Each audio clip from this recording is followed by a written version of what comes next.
안녕하세요. 이번 시간에는 또 이제 구직을 했는데요. 학생이. 근데 이 친구 같은 경우는 한 구직을 6주 정도 했고, 연봉은 4천대는 그래도 많이 붙었는데, 5천대, 이 친구는 사실 6천대까지도 받을 수 있는 실력의 친구라고 저는 판단을 하고 있는데, 그래도 요즘 시장이 그렇게 막 넉넉하지 않다는 거를 기반으로 해서 해보면 5천대 한 중반까지 나쁘지 않겠다 했는데, 이번에 5천대 한 중반까지 이제 이렇게 회사 붙고 거기서 이제 골라갔습니다. 이 친구가 간 회사는 비전인식 쪽 그쪽 전문적으로 하는 회사고요. 이 친구가 레인보우 브릿지라는 프로젝트에 이제 그거를 받아서 유지보수하고, 그리고 더 업그레이드한 그런 업무를 했고, 주 업무는 프론트엔드 쪽을 더 많이 하긴 했거든요. 근데 이 친구가 그쪽을 많이 했지만 지금 인공지능 쪽도 해야 되고, 그리고 비전인식 쪽도 해야 돼요. 왜냐면 비전인식 쪽은 결국엔 인공지능이랑 같이 가거든요. 그래서 이제 그런 측면에서의 업무가 굉장히 좀 다양합니다. 그래서 제가 예전부터 얘기했죠. 컴퓨터공학과도 이제 다양하게 배운다. 그래서 운영체제부터, 또는 운영체제 프로그래밍도 결국에는 어떤 운영체제를 하느냐, 윈도우즈 프로그래밍이면 윈도우즈 프로그래밍이 되는 거고, 또 뭐 리눅스 프로그래밍이면 리눅스 프로그래밍이 되는 거고, 막 그런 식으로 그 플랫폼을 아예 배제하고 볼 수는 없어요. 이론적으로는 볼 수 있거든요. 뭐 실시간 OS냐 아니면 판형 OS냐 뭐 이런 식으로 할 수는 있지만, 실질적으로 프로그래밍을 하지 않고 그 감을 익히기가 힘들어요. 그래서 제가 예전에도 그랬죠. OSI 7계층에 대해서 제대로 알려면 그 코딩이나 프로그래밍을 해보는 게 되게 좋다. 그거를 이론적으로 그냥 물대내전 세평 이런 식으로 외우는 게 제일 멍청하다, 이 생각을 제가 이렇게 얘기를 많이 했었죠. 어쨌든 그렇게 해서 이 친구가 잘 갔어요. 근데 그 회사가 좀 기술 난이도가 있는 회사긴 해요. 기술 기반이라서. 근데 이런 쪽에 팀노바 팀원들이 좀 잘 맞긴 해요. 근데 이 친구가 정신과를 갔어요. 왜 갔냐면, 이게 구직하기 힘드니까 이제 스트레스가 오니까. 근데 사실 저는 옛날에, 물론 이제 이렇게 말하는 게 좋은 건 아니지만, 저는 옛날에 어 구직이 더 길었어요. 병특 구직이 좀 힘들거든요. 그래가지고 막 거의 이제 자격증 준비 때부터 하면 한 2년 반에 3년 정도 막 진짜 많이, 엄청 많이 봤거든요. 한 200개 가까이 본 것 같아요. 150개에서 200개? 그러니까 정말 말도 안 되게 많이 봤는데, 저는 이제 그 경험이 많으니까 지금 웬만한 이제 구직에는 이제 흔들리지 않는 거야. 학생들한테도 괜찮아, 나 믿고 한번 따라와봐, 그 정도는 좀 원래 있는 거야, 이렇게 얘기하거든요. 근데 요새 MZ 친구들이 워낙에 이게 약해요.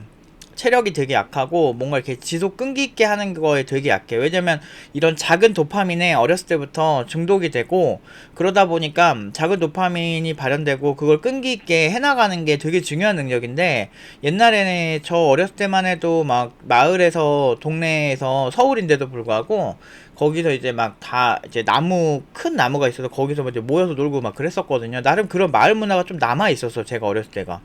그래가지고 그나마 조금 동네에서 놀고 이런 게 되게 많았었는데, 이제 어느 순간부터 이제 그런 게 다 사라졌죠. 그러면서 이제 디지털 기기에 많이 노출되고, 이제 작은 자극에 되게 사람들이 이제 노출되다 보니까 실질적인 아날로그적인 그런 피지컬이 필요하거든요, 살면은. 그렇게 사람 대면하는 거 어려워하고, 그러니까 히키코모리가 많아지고 뭐 이런 식으로 고립되는 그런 문제가 많이 생기는 거 아닐까 생각하는데, 이 친구가 이제 업무 관련해서 이 친구가 이제 어떻게 얘기하는지 한번 들어보세요. 그러면 저는 뭐 인공지능 개발이나 계속 새로운 거에 대해서 접근을 잘 하는 편이고, 실제로 제가 어제 뭐 구인 공고 보니까 C샵, C++, C 이렇게 언어가 있어서 공부를 해봤더니 뭐 이런 개념이더라고요. 이렇게 말씀을 드리니까 그런 점도 좀 좋게 봤던 것 같아요. 자, 이게 무슨 얘기냐면, 이제 C나 C샵 업무를 원래 하던 친구는 아니에요. 근데 그 회사에서 할 수 있는 이렇게 질문을 했대. 그런데 네, 할 수 있습니다, 이렇게 된 거죠. 그러니까 검토를 해보면 각이 나오거든요. 근데 여러분들이 잘 아는 되게 뛰어난 개발자들은 웬만해서는 단일 플랫폼만 하는 경우는 흔하진 않아요. 왜냐면 다른 플랫폼에 대한 이해가 있어야만 설계도 가능하고, 아키텍트 같은 경우는 진짜 엄청나게 많은 프로젝트들을 유기적으로 연결하거든요. 그리고 제가 옛날부터 얘기했지만 CNCF 같은 그런 프로젝트가 지금도 활발하거든요. 이제 클라우드 기반의 대규모 프로젝트를 이제 아주 작은 회사에서도 구축할 수 있는 그런 인프라를 구축하는 그런 어떤 하나의 뭐라고 해야 될까, 플랫폼 뭐 이런 게 워낙에 대세가 되고, 앞으로는 그런 방향으로 계속 갈 수밖에 없거든요. 그래서 이제 새로운 기술을 이제 보는 이제 능력을 키워야지. 근데 이런 거를 가르쳐주는 학원이 없는 걸로 알고 있고, 그러니까 팀노바밖에 없고, 이게 가르치기 힘들어요. 왜냐면 이게 그 학생 수준에도 맞춰줘야 되는데, 이게 쉽지가 않습니다. 그러니까 뭐 개발 쪽에 뭐가 필요한지 그거를 메타인지 해가지고 나눠서 얘기를 해야 되는데, 요런 거 배우려고 팀노바 오는 거예요. 그래서 사실 뭐 제가 이 학생들한테 기초 때는 뭐 많이 알려주는데, 그거는 이제 기초고, 기초 말고 그 이후에 자기 특기나 어떤 과정 이런 거는 제가 거의 손 안 대려고 노력을 해요. 거의 제 손을 안 대고 이 친구들이 해야 돼. 그래야 부작용이 없습니다. 그래서 이 친구 소감 한번 듣고 갈게요.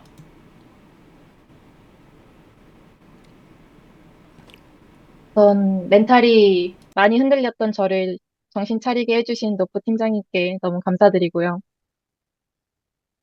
그리고 제가 이전 직장이 간호조무사로 근무를 했었어요. 음. 그래서 연봉이 좀 낮았었거든요.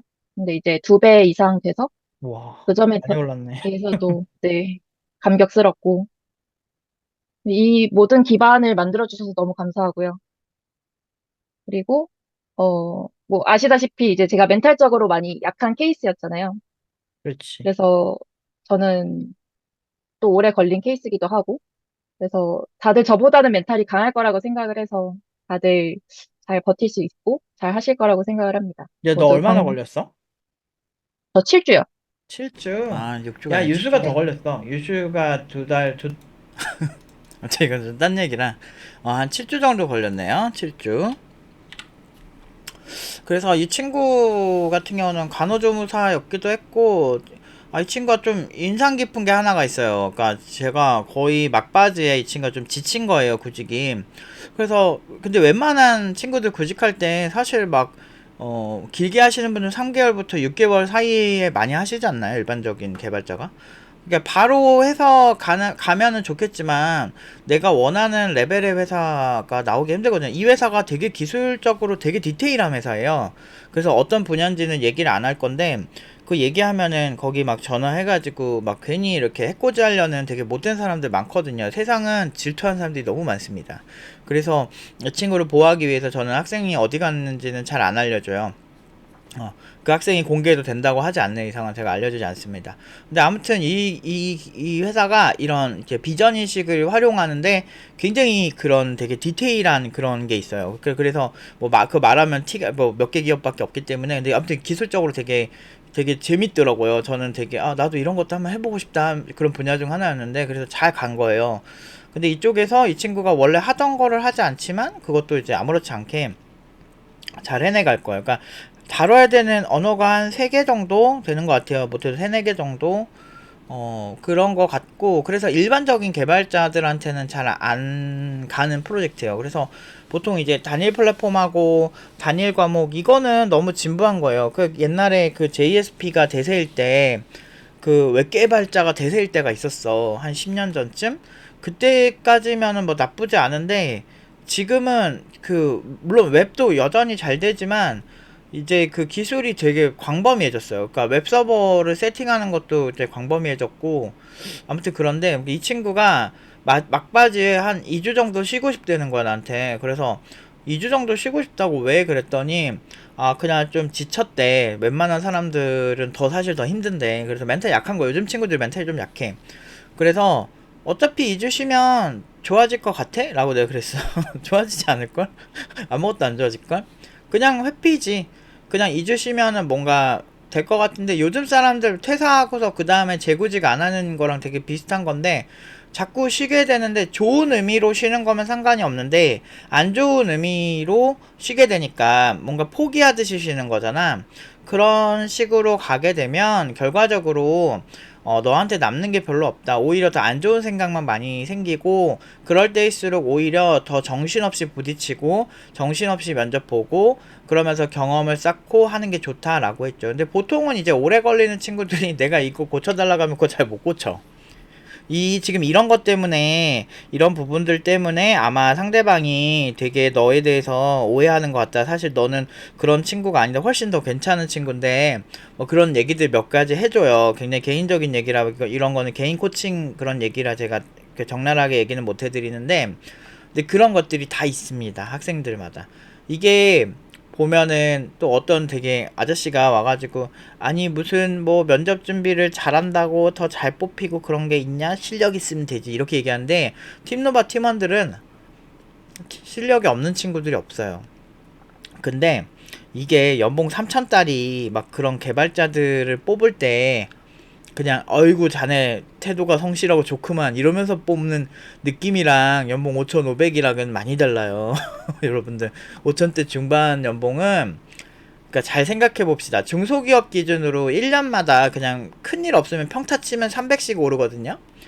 4천대는 이 친구 완전 낭낭하게 진짜 편하게 붙었어요. 진작에 붙었어요. 4천대는. 우리 4천대는 사실 잘 쳐다보지도 않아요. 진짜 이렇게 말하면 재수없어 보일까봐 그냥 뭐 그래도 상관없지만 뭐 어쨌든 그냥 얘기하는 거지만 사실 4천도 대단한 연봉이긴 하지. 근데 이 친구들이 공부하고 레벨이 높인 거에 비하면 4천대는 좀 아쉽거든. 그래서 4천대까지는 사실 우리가 그렇게 막 붙었다고 와 너 진짜 잘했다 이렇게 하는 연봉은 아니에요. 근데 만약에 연봉 4천만 원이랑 5천만 원이라는 차이가 한 3년 정도는 차이가 난다는 거지. 중소기업 기준으로 경력으로. 근데 4천이랑 5,500은 거의 5년 차이 나요. 그러니까 이게 어마어마한 차이라니까 중소기업 기준으로 봤을 때.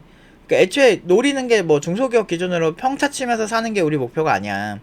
이게 억대 연봉을 목표로 하는 거고 다 할 수 있어요. 근데 대부분의 사람들이 일본 사람들도 그런데 이게 득도 세대, 그러니까 약간 고난의 행군 세대 있거든요. 그 북한 같은 경우도. 그러니까 북한의 고난의 행군 세대, 일본의 사토리 세대 이런 세대들이 특징이 그 앞에서 학습된 공포가 있는 거예요. 이렇게 아사자들이 되게 많고 막 굶어 죽어가는 걸 본 고난의 행군 세대들은 그 누구보다 엄청나게 아끼면서 철저하게 강하게 살아남는 그런 북한의 모습들이 있던 것처럼 일본 같은 경우는 잃어버린 20년, 30년 풍요로웠던 일본을 경험해보지 않고 힘든 일본만 경험하니까 굉장히 10대 때부터 위축된 삶을 산 거예요. 그러니까 풍요를 경험해보지 못한 세대들은 항상 굉장히 그 방어적인 그런 태도를 보여주는데 그런 느낌으로 이제 발전을 하니까 오히려 내가 일본 사람들, 제 일본 친구들도 있고 이런 사람들 보면 주어진 거에 감사하면서 사는 사람들이 많은 그런 어떤 좋은 측면도 있는 반면에 반대로 그렇게 대단한 거를 하려고 하지도 않아요. 그러니까 이게 충분히 가능함에도 불구하고 아무것도 안 하려고 하지. 요즘 취업을 안 하고 취업에 도전하기도 싫고 그 모든 여러 가지 그렇게 있는 친구들이 아마 그런 비슷한 현상에 있을 거라고 보고 있고요. 그래서 그러니까 눈에도 안 차는 기업이기도 하지만 눈높이 자체는 인스타그램 같은 걸 많이 봐서 되게 높아졌는데 그것 대비 현실은 되게 냉혹한 거지. 나는 그 정도까지 잘나지 않았거든. 근데 그거를 인정하고 그대로 포기하면서 사는 유형도 있지만 내가 굉장히 잘났기 때문에 이 정도 구미가 당기지 않으면 안 갈 거야 라는 친구들도 많아요. 근데 이 친구 같은 경우도 간호조무사였고 그리고 내가 가끔 학생들이 막 이상하게 막 마음 약한 소리 할 때 내가 뭐라고 하거든. 너 뭐 돼? 이러거든.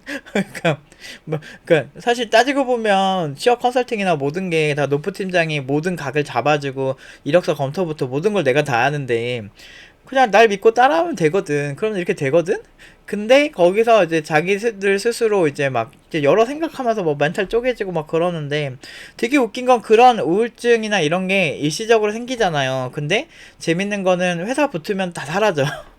기적의 치유법. 그렇다고 해서 뭐 용찬우 뭐 이런 사람처럼 진짜 우울증이 없다 이런 얘기를 하려는 건 아니에요. 저도 우울증이 초등학생 때도 있었고 또 한 20대 초반에도 좀 있었고 30대 초반 초중반 쯤에도 있었고 그러니까 한 번씩 오거든. 10년 주기로 한두 번씩 좀 오고 그러면 되게 허무해지고 그 힘든 거 알아. 내가 그런 경험이 없이 이런 얘기를 하는 게 아니에요. 그런데 결국에는 그걸 이겨내는 것도 자기 자신이고 내 문제였더라고. 그러니까 남에게 뭔가 이거를 전가시켜서 할 수 있는 게 별로 없어요. 근데 지금 팀노바 같은 경우는 취업할 때 얼마나 좋아. 모든 거를 나한테 전가시키면 되는데 나는 나랑 상담만 하면 팩폭을 해주든 뭘 해주든 결국엔 내가 그 친구들 끄집어 내거든. 본인들이 의지가 강해서 끄집어 내줬는데도 징징대고 뭐 애새끼처럼 막 그렇게 굴면 그런 경우에는 저는 막 짜증나가지고 그다음부터는 터치 안 하는데 근데 문제는 본인이 의지가 있는데 그런 친구들은 확실히 끌어당기죠. 왜냐하면 그런 경험을 어렸을 때 내가 안 해봤겠냐고.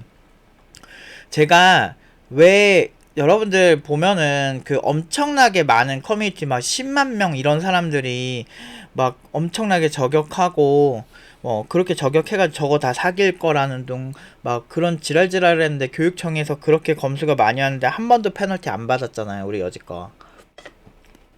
이게 현실을 사는 사람의 바이브거든요. 그러니까 이게 간지인 거예요. 근데 내가 왜 이런 간지가 생겼냐면 기본적으로 현실을 사니까 그래. 그러니까 온라인에서만 너무 오래 있으면 되게 너무 편협한 정보에 편협하라 그러거든요. 그러니까 편협화된 정보만 많이 보니까 현실성이 없는 방향성을 가지게 돼요. 그러니까 이런 학생들도 제가 이렇게 많이 이렇게 진짜 열심히 이렇게 끄집어내가지고 열심히 해도 이 친구들이 정보의 파편화 현상을 겪게 되는 경우도 있거든요. 자기 스스로의 세계에 갇혀서. 이럴 때 끄집어내고 하는 것들이 되게 힘들어요. 개발 자체는 진짜 여러분들이 뭐 재능 얘기가 무색할 정도로 진짜 솔직히 말해서 ADHD 되게 심한 친구도 지금 개발 졸라 잘하고요. 진짜 잘해. 그리고 ADHD 심한 친구들도 진짜 5천 이상으로 많이 보냈고 3년 동안 한 내가 생각나는 친구만 3, 4명 돼. 다 5천 이상을 보냈고, 이게 근데 막 지능이 높지 않고 뭐 솔직히 막 고졸 이런 친구들도 되게 많은데, 근데 사실 개발이 일정 수준 이상 하는 건 누구나 할 수 있어요. 근데 물론 힘들죠. 그러니까 헬스장에서 근육을 누구나 어느 정도까지는 선수 레벨에서 아 얘는 근육이 이쁘다, 뭐 그런 거는 재능의 영역일 수 있죠. 타고나는 거니까. 뭐 예를 들면 뭐 시범이 뭐 가슴 근육이 이쁘네, 아니면 뭐 아놀드 슈왈제네거가 무슨 뭐 타고난 어떤 뭐 어깨가 있네, 뭐 이런 거는 타고나는 거잖아요. 그런 거는 우리가 터치하기 좀 힘들어도 진짜 일정 수준 이상으로 몸짱 정도 되는 수준은 누구나 노력하면 되거든요. 근데 그런 거를 지향을 하는 거죠, 일단 저는. 그리고 난 다음에 천재의 영역은 그 다음부터는 이제 그 친구들이 이제 스토리를 써나가는 거지. 그러니까 결국에는 누구나 할 수 있는데 그 힘듦을 못 견디는 게 되게 큰 것 같아, 대부분이. 근데 이 힘듦도 이제 당금질을 많이 당해봐야 돼. 바닥을 많이 쳐보고 인생에서 힘든 경험이 많으면 많을수록 오히려 우리의 호르몬은 더 강력하게 나를 지탱하려고 하거든요. 그러니까 사람들이 이렇게 한번 이렇게 그 극단적인 선택을 하는 가장 큰 이유 중 하나가 내가 늘 견뎌오던 고통이면 어느 정도 그냥 버티만 하거든. 헬스장 갔는데 내가 들기 힘든 엄청나게 힘든 무게를 무조건 들어야 되는데 그럼 고통스러울 거 아니야. 근데 내가 들을 만한 무게로 어느 정도 견딜 수 있는 무게로 고통을 견디면 괜찮은데 평소에 훈련이 안 된 친구한테 갑자기 엄청난 무게를 들라고 하는 것처럼 스트레스가 확 오니까 거기서 감당하기 힘드니까 사람들이 정신과도 가고 정신과 갔다가도 극단적인 선택을 하는 경우도 되게 많죠. 그러니까 이게 우리는 기본적으로 운이 좋다는 걸 인정을 해야 돼. 그 정도까지 그 극단적으로 안 몰렸으니까 일단은. 그리고 이렇게 좀 좋게 생각할 만한 요소들을 많이 만들어서 우리의 멘탈을 단단하게 해야 되는데, 멘탈을 단단하게 하는 거는 작은 고통을 계속 주는 거예요. 피부 시술도 보면 그냥 엄청나게 큰 상처가 이렇게 생기면은 그거는 회복하기가 힘들 수 있어요. 그런데 피부를 이제 다시 그 피부 재생하고 막 이렇게 하는 원리가 뭐냐면 약간의 그 레이저 같은 걸로 이제 가벼운 상처를 내는 거예요. 그러니까 회복하기 좋은. 그래서 프락셔널 레이저 같은 경우도 이렇게 막 점점점점 일부러 이렇게 모자이크처럼 이렇게 딱딱딱딱 내는 이유가 그 주변에 조직이 이렇게 살아있으면 얘네가 회복이 되게 잘 된대. 그래서 점점점점으로 상처를 내는 거거든요, 레이저로. 특정 구간에. 그러니까 그런 식으로 약간의 상처를 계속 줌으로써 나를 단련하는 게 되게 좋죠. 그래서 나한테 고통을 주는 방식, 내가 그러니까 쾌락의 권태를 느끼는 게 되게 위험하거든요. 그러니까 예를 들어서 화류계 이런 사람들이 자살 되게 많이 하거든요. 그러니까 왜 그러냐면 남들은 어쩌다 한번 야 노래방 가자 하면서 재밌게 놀고 이렇게 하는 게 그 사람들은 일상이란 말이야. 근데 쾌락 자체 되게 지쳐버리고 권태를 느끼면 사람들은 결국에는 더 뭔가 이렇게 우리 같은 경우는 평소에 호르몬이 되게 힘든 일도 많이 하고 이렇게 일상에서 진짜 각박하게 살잖아요. 그렇게 살다가 한 번씩 그렇게 하는 게 쾌락이 되는데, 술도 마찬가지고 술도 너무 마시면 스트레스 지수가 올라간다고 하고요. 그러니까 그 스트레스 스파이크 자체가 이제 올라간다고 하더라고. 그래서 막 그런 것처럼 어떤 그 쾌락의 권태를 느끼는 상황을 자꾸 만들면 안 되거든. 그래서 계속 백수처럼 노는 게 되게 위험하다고 하는 거고, 그리고 나한테 어느 정도 고통이 주어지는 건 오히려 긍정적인 방향이라는 거지. 그래서 어느 정도 그거를 좀 평소에 좀 싸워 버릇해야 돼요. 가끔 보면 난 이런 것 별로 좋아하진 않는데 그 아저씨들 보면 계곡 알탕 막 이래가지고 막 계곡에서 알몸으로 막 이렇게 막 추울 때 들어가고 막 이런 거 있잖아. 그런 되게 그런 거 되게 되게 웃겼거든. 근데 그 등산 같은 거 하면은 그런 사람들 이제 가끔 한 번씩 보는데 근데 그런 아저씨들 보면 왜 저러고 있지? 그리고 이제 막 그 사우나 같은 데 가면 아저씨들 그 진짜 차가운 물에 막 들어가고 그런 아저씨들 있어. 근데 그게 생각보다 건강에도 좋고 그게 우리 몸에 고통을 세게 주는 거거든요. 그래서 저도 이제 사우나에 원래 뜨거운 물, 아니 차가운 물 안 들어갔는데 한 번씩 막 이렇게 들어가고 막 거기서 버티고 막 이렇게 하는 게 진짜 건강에도 좋거든. 왜냐면 우리 몸에 고통을 주는 방식이라서. 그래서 고통을 이제 나는 고통을 아예 느끼지 않을 거야. 나는 쾌락만 느낄 거야. 이렇게 하면 점점 본인이 힘들어져요. 그 이 친구도 멘탈 힘들어서 회피하려고 했지만 제가 끄집어냈죠. 그냥 팩폭 진짜 막 하면서. 그러니까 이렇게 하니까 결국에는 좋은 결과들이 오는 거고 이렇게 얻어낸 성취는 이 친구가 진짜 회사 일을 열심히 하는데 정말 도움이 많이 되고 그렇게 열심히 하면 엄청나게 기술적으로 향상되겠죠. 그러니까 기술의 향상을 회사 위주로 생각하지 말라고 제가 항상 얘기하죠. 내 기술을 향상시키는 거예요. 그래서 요즘 뭐 아이를 낳는 걸 아이를 낳아주는 거예요. 이렇게 얘기하는 이상한 그 엄마들이 있는데 그런 사람들도 자기 아이를 낳는다라고 생각할 때와 그리고 아이를 낳아준다. 네가 남편에게 아이를 낳아준다. 이런 이상한 관점에 따라서 이 피해의식이 아이에게 학습되어지는 게 진짜 다르거든요. 그 저희도 어렸을 때 보면은 그 아빠가 사우디 갔다 오셔가지고 돈을 많이 벌어 오셔가지고 우리가 집이 없었는데 집을 샀었거든 되게 어렸을 때. 근데 엄마가 그 옛날 아줌마들 다 그랬어. 근데 옛날 아저씨들도 개차반이긴 해가지고 좀 그러긴 했는데 막 자꾸 너네 아빠가 어쩌저쩌고 막 이렇게 하면서 약간 가스라이팅을 하는 게 있어 엄마가. 그래서 근데 나중에 나이 들고 보니까 아빠도 나름대로 힘드셨겠더라고. 그 이게 보여. 근데 어렸을 때는 엄마 말이 거의 절대적이거든. 그래서 주 양육자의 역할이 되게 중요한데 이런 거에 나도 그래서 아빠를 어렸을 때는 그렇게 많이 좋아하진 않았지. 근데, 알고 보면 아버지도 나름대로 최선을 다하고 되게 성실한 사람이었던 거였던 거야. 그러니까 그런 것들이 균형 있게 봐야 된다고. 그래서 지금의 사회 현상이, 그냥 마냥 힘들기만 한 게 아니고, 오히려 힘들어하는 사람이 많기 때문에, 공부를 제대로 하는 사람들이 훨씬 잘 돼요. 그리고 안 하려는 사람이 많기 때문에, 공부를 제대로 하는 사람들이 훨씬 유리한 구조가 생기고 있어요. 그래서 공부는 코딩에 꼭 꿈이 있으시다면, 꼭 포기 안 하고 하셨으면 좋겠어요. 이 친구도 결국에는 해냈고 지금 제가 영상으로는 보여드릴 수 없지만 굉장히 행복한 미소를 짓고 있어요. 그래서 이런 미소를 보려고 제가 이제 팀노바를 하는 겁니다. 그래서 저는 이런 맛에 하는 거고 직업적 그러니까 메슬로우의 이제 뭐 5단계 욕구 거기에서 이제 자아 실현의 욕구가 이런 거예요. 저는. 그래서 아무튼 오늘은 여기까지 하도록 하겠습니다.